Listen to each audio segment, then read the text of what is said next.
Kasus anak menghabisi nyawa orang tua ditemukan di sejumlah daerah dalam waktu berdekatan. Motifnya beragam, dari pembagian harta warisan hingga sakit hati karena diminta orang tua untuk bekerja.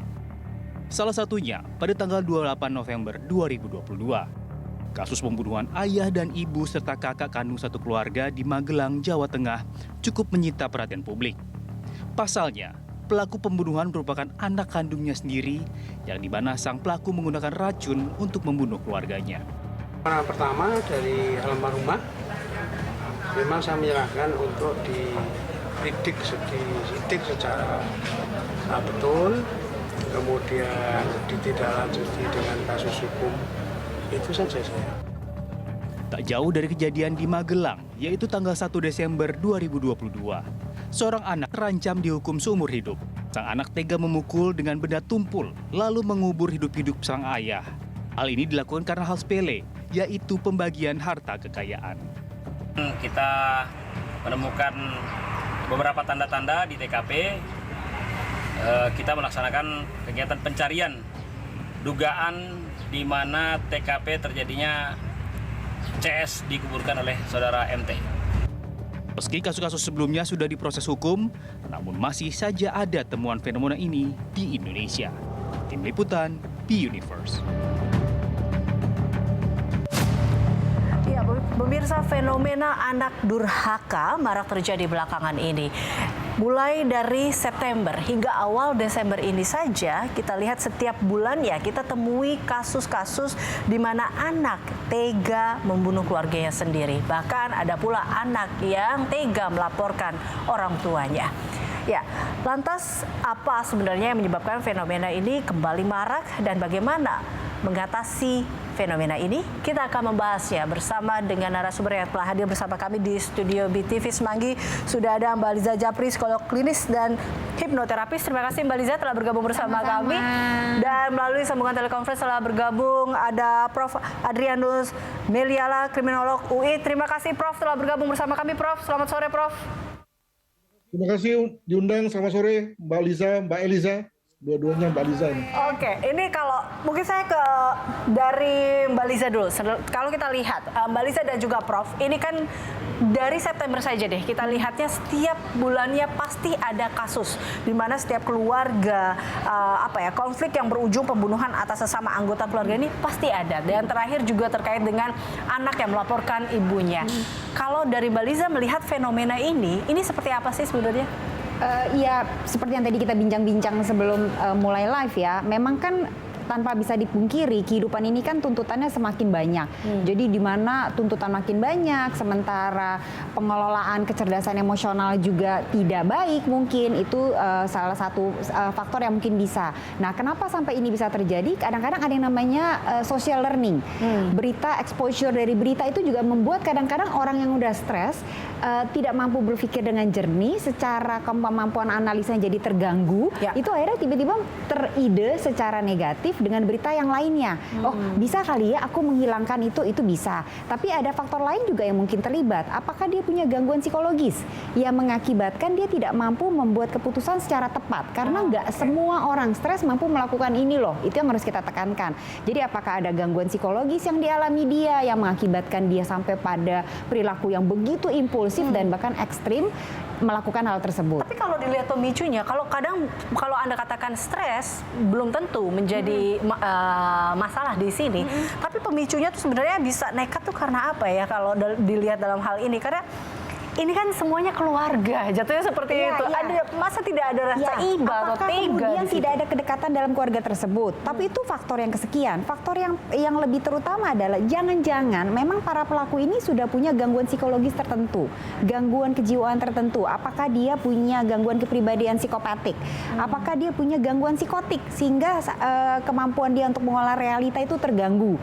Apakah dia juga punya gangguan impulsivitas sehingga kemudian apapun yang dia lakukan itu nggak dipikirkan berpikir panjang.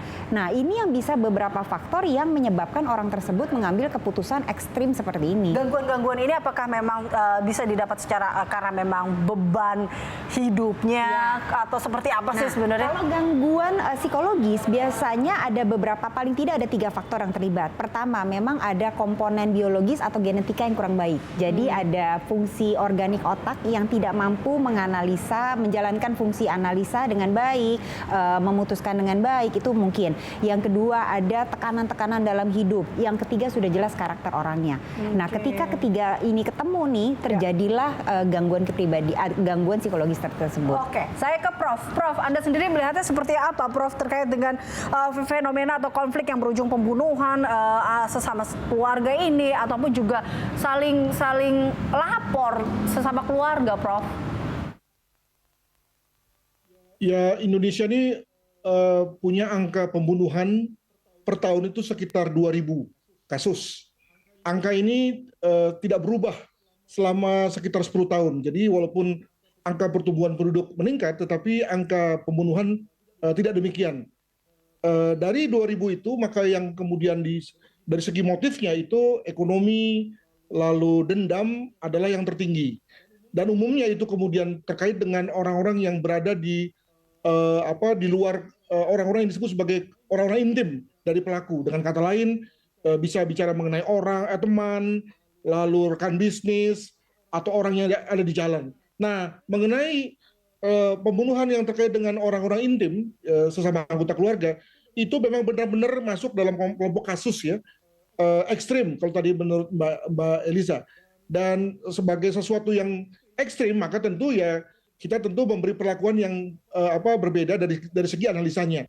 Tetapi kalau kita bicara mengenai gambaran umum pembunuhan di Indonesia, ya tadi umumnya karena ekonomi, karena dendam, sekali-sekali karena alasan-alasan yang impulsif, saling lihat-lihatan, saling senggol-senggolan antar kelompok begitu ya. Tetapi pernah juga misalnya Indonesia masuk pada satu masa di mana faktor-faktor yang bersifat politik juga masuk gitu ya. Tapi hal-hal yang terkait dengan konteks dua hal yang dibicarakan itu termasuk dalam konteks yang ekstrim tadi. Demikian, Mbak. Konteks ekstrim ini bagaimana, Prof, kalau Anda melihatnya, atau penyebab besarnya tuh apa sih, Prof, sebenarnya?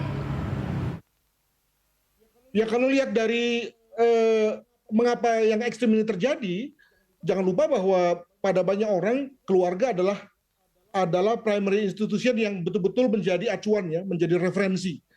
Orang boleh marah kepada orang lain, tetapi kepada anggota keluarga tidak. Nah, masalahnya adalah bahwa ada saja orang yang kemudian tidak lagi menjadikan keluarga sebagai referensi utama.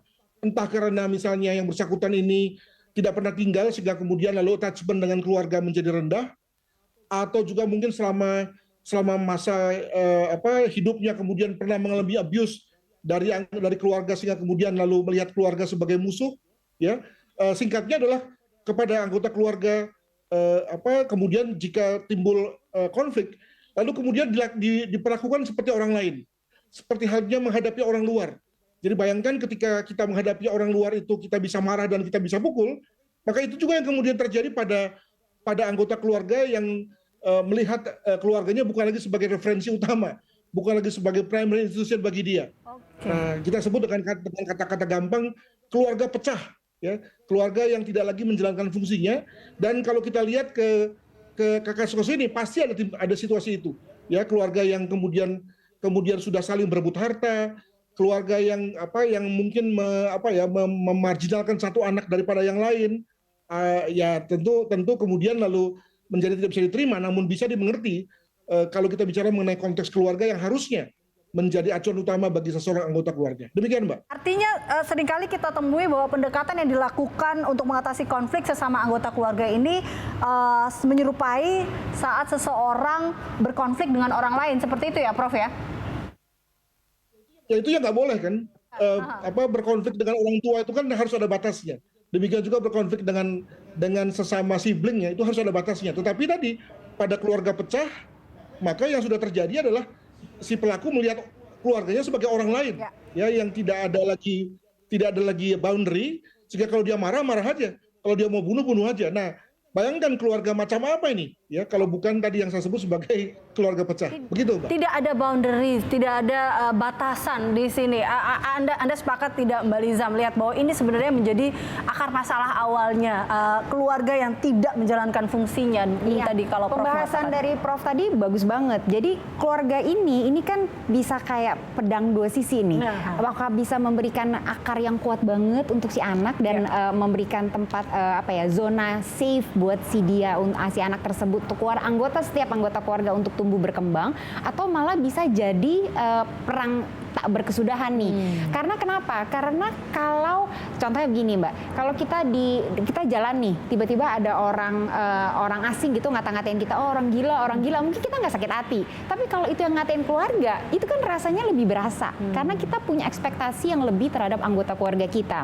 Kita berharap diterima, kita berharap dicintai, kita berharap ada perdamaian, kita punya ekspektasi ideal, gambaran ideal tuh keluarga seperti apa. Nah, ketika itu tidak terjadi, akhirnya bahkan bisa melakukan hal yang lebih ekstrim daripada dilakukan sama orang lain. Makanya tadi kalau di jalan ada yang ngatain kita, oh orang gila, orang aneh gitu, oh jelek gitu. Mungkin kita biasa aja ya, nggak kenal kan, biarin aja. Tapi ketika itu keluarga yang melakukan, kita bisa mendendamnya tuh sekian lama. Itu satu. Yang kedua, kita tuh hidup dalam kultur yang kadang-kadang punya isu masukin aja, nggak usah dibahas. Padahal seharusnya kalau dari psikologi anak itu ada yang namanya anak dari kecil dilatih resolusi konflik. Bagaimana dia bisa berkonflik dengan bijak, bagaimana dia bisa melihat konflik itu bagian dalam kehidupan. Tapi responnya seperti apa terhadap konflik tersebut, problem solvingnya seperti apa. Jadi kadang-kadang kalau masa kecil kakak sama adik berantem, atau orang tua dengan anak berantem gitu, udah dia diem-dieman aja, nggak usah dibahas, udah masukin laci aja. Tapi mereka nggak belajar bagaimana berkonflik. Padahal hidupnya bareng di situ. Kan kita ketemunya dia lagi nih. Gesekan itu akan menjadi panas banget sampai akhirnya terjadilah kondisi yang sangat ekstrim seperti saat ini. Nah, oleh karena itu biasanya kami para psikolog menganjurkan belajarlah untuk berkonflik dengan baik. Terimalah konflik sebagai bagian dari hidup. Bagaimana kemudian kita mengasah kemampuan problem solving, memecahkan masalah, itu jadi titik terpenting.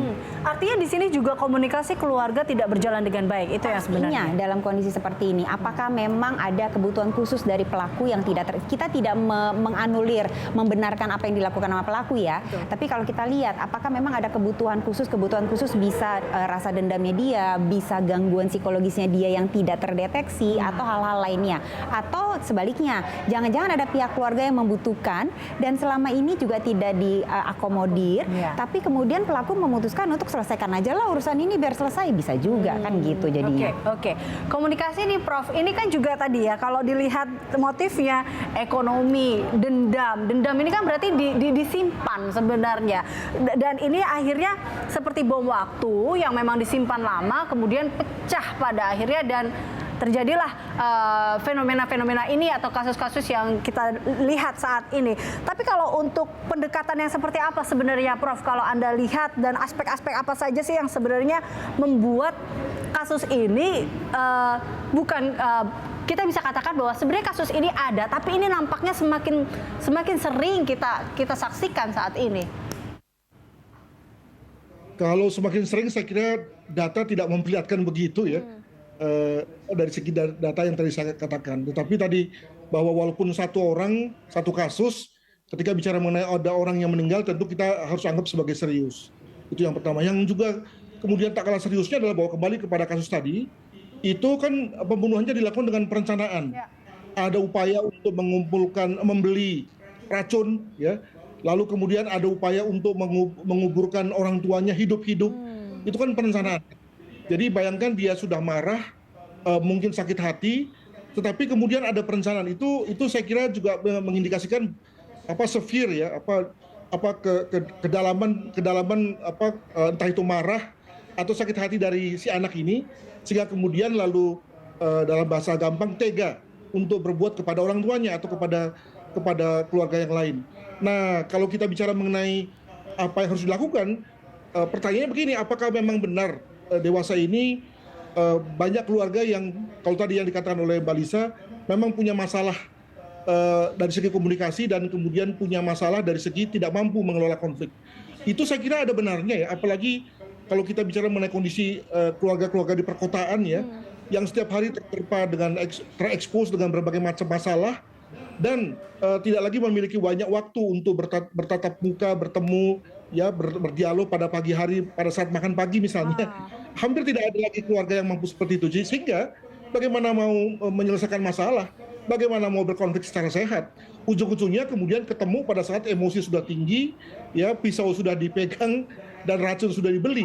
Nah, ujung-ujungnya kemudian terjadi situasi yang ekstrim. Demikian, Mbak. Prof, artinya apakah ini saya pernah baca bahwa dalam artikel yang Anda pernah katakan, ini koreksi bila saya salah, Prof, Anda juga pernah mengatakan bahwa hal ini memang salah satu penyebabnya karena memang merupakan konsekuensi dari kehidupan perkotaan yang tadi juga Anda katakan mungkin sibuknya kita dengan kesibukan hingga tadinya kurangnya komunikasi. Seperti itukah yang dimaksud dalam hal ini juga, Prof, terkait dengan konsekuensi dari kehidupan perkotaan?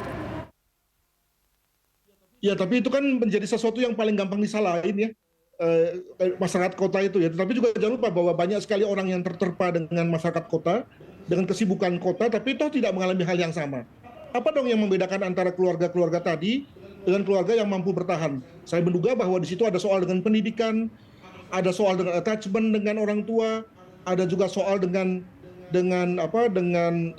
religiositas, ya, sesuatu yang kemudian mempengaruhi yang performa dari seorang anggota keluarga kepada anggota keluarga yang lain. Mungkin begitu, Mbak. Oke, Mbak Liza, tanggapan Anda. Jadi memang kita nggak bisa menyamaratakan semuanya, karena setiap keluarga pasti punya sendiri apa yang memang mereka tanam untuk keluarganya masing-masing.